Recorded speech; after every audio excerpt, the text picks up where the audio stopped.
किसान साथियों, अगर आप भी मात्र 10 से 12 हजार रुपए पर एकड़ के खर्चे पर 40 से 45 दिन पर खेती से कमाना चाहते हैं 2.5 से 3 लाख रुपए, तो मैं आपको बताने वाला हूं 4 ऐसी सब्जी फसलों के बारे में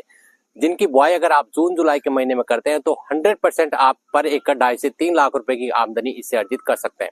इन सब्जी फसलों को लगाते समय कुछ सावधानियां किसानों को रखने की आवश्यकता होती है, तो वो किस प्रकार की सावधानी है, किस प्रकार की आपको खेत की तैयारी करनी है, किस विधि से आपको इनको रोपाई करनी है, पूरी डिटेल जानकारी पर हम बात करेंगे। तो वीडियो में दी गई जानकारी आप ध्यान से समझिए, साथ ही इस प्रकार की जानकारी को अधिक से अधिक किसान मित्रों तक शेयर करें। तो आइए शुरू करते हैं वीडियो को। किसान मित्रों, सब्जी फसलों में अधिक उत्पादन लेने और उनकी कीमत अच्छी होने पर आपको अच्छी आमदनी अर्जित होती है। तो जून जुलाई के महीने में अगर आप सब्जी फसल लगाने की सोच रहे हैं तो आप जून जुलाई के महीने में जो मूली होती है इसकी बुआई कर सकते हैं। मूली की बुआई करना काफी चैलेंजिंग होता है इस समय पर, तो आपको सबसे जरूरी बात ध्यान रखनी है, आपको ऐसे खेत की मिट्टी का चुनाव करना है जहां पर ज्यादा जल भराव नहीं होना चाहिए, क्योंकि आगे जो मानसून हमारा अभी आने वाला है तो ज्यादा जल भराव वाली मिट्टी में अगर आप इसकी बुआई कर लेते हैं तो इसमें जो रूट मगर जड़ गलन की समस्या काफी ज्यादा आ जाती है। तो आपको सबसे पहले तो इस प्रकार की मिट्टी का चयन करना है जहां पर आपकी जल धारण क्षमता अच्छी होनी चाहिए। साथ ही मूली की खेती इस समय पर आप करते हैं तो आपको जो क्यारियां है उसके अंदर इसकी बुआई नहीं करनी है, आपको बेड विधि या फिर मेड़ बनाकर आप उसकी बुआई कर सकते हैं। मेड़ के लिए आपको कम से कम 1.5 फुट की पर दूरी पर मेड़ तैयार करने हैं। मेड़ तैयार करने के बाद में इसमें जो खेत की तैयारी की बात करें तो खेत को अच्छे से आपको 1-2 बार जुताई करवानी है। साथ ही जो मूली की फसल होती है उसके लिए आपको जो गोबर का खाद वगैरह है उसकी डालने की आवश्यकता नहीं होती है।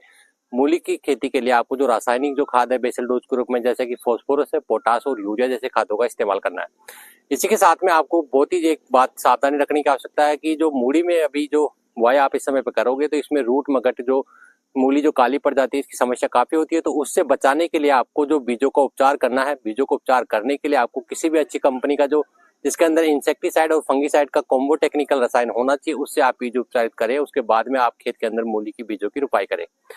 साथ ही आपको इस समय पर जो पालक पत्ती वाली जो मूली की जो वैरायटी होती है उनका आपको चयन करना है। तो इसके लिए जो उन्नत वैरायटी की बात करें तो सोमनी सीड्स की जो X35 है या फिर सिजेंटा की RD 157 के जो बीज आपके क्षेत्र में उपलब्ध है तो आप इनका चयन कर सकते हैं। या फिर आपके क्षेत्र में कोई भी ऐसी प्रचलित वैरायटी जो पालक पत्ती मूली के लिए काफी प्रचलित है उसका चयन आप कर सकते हैं। तो जून जुलाई के महीने में आप मूली लगाते हैं तो आपको जब 40 से 45 दिन पर इसका उत्पादन आता है तो बाजारों में उस समय इसकी डिमांड और इसकी कीमत काफी अच्छी आपको मिलती है और मात्र 10 से 12 हजार रुपए के खर्चे पर आप पर एकड़ 2.5 से 3 लाख रुपए की कमाई आसानी से कर सकते हैं।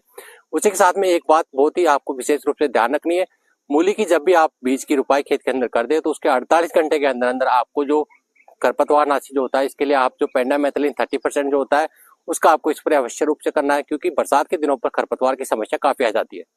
मूली के साथ साथ में अन्य जो सब्जी फसलें जिसमें आप पालक, मेथी और हरे धनिये की बुआई जून जुलाई के महीने में करते हैं तो जब इनका उत्पादन आता है 40 से 45 दिन पर उस समय बाजार में इनकी डिमांड और उनकी कीमत काफी अच्छी आपको मिलती है। तो आपको खेत के अंदर गोबर का खाद अच्छे से इस्तेमाल करना है। उसी के साथ में जो फास्फोरस है, पोटास है, यूरिया जो खाद है उनको अच्छे से इस्तेमाल करके खेत को आपको तैयार करना है और क्यारियों के अंदर आप इन फसलों की बुआई कर सकते हैं। बस आपको ध्यान रखना है कि आपकी खेत की मिट्टी के अंदर जो जल ग्रहण की जो क्षमता है वो अच्छी होनी चाहिए, ज्यादा बारिश का जो पानी है वो खड़ा नहीं रहना चाहिए। साथ ही आपको पालक की कुछ ऐसी वैरायटी आपको मिलती है आजकल जिनकी 3 कटाई आपको मिलती है, तो उन्नत जो वैरायटी है उनका आपको चयन करना है, बीजों को आपको अच्छे से उपचारित करना है। और उसी के साथ में आपको जो खरपतवार की जो समस्या काफी ज्यादा आती है बरसात के दिनों पर, तो उसको नियंत्रित करने के लिए शुरुआती जो 48 घंटे है उसके अंदर अंदर आपको खेत के अंदर जो पेंडामेथलिन है उसका स्प्रे अवश्य रूप से करना है।